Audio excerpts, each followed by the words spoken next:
about the death of our colleague, Honorable Ssegirinya.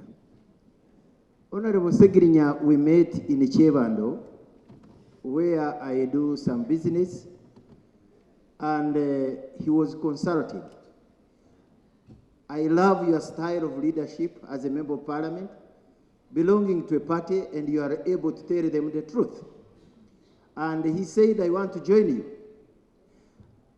I told him that you are most welcome, but you have to do ABCD.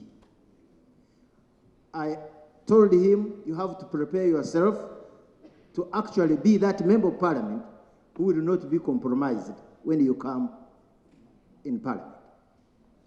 And we agreed that he could start as a councillor at KCCA, get some money to support himself, such that when he is on the floor, when he joins parliament, he's a bit decent, not rush for this money, you know, the money that I'm talking about, and such that you can survive that blackmail.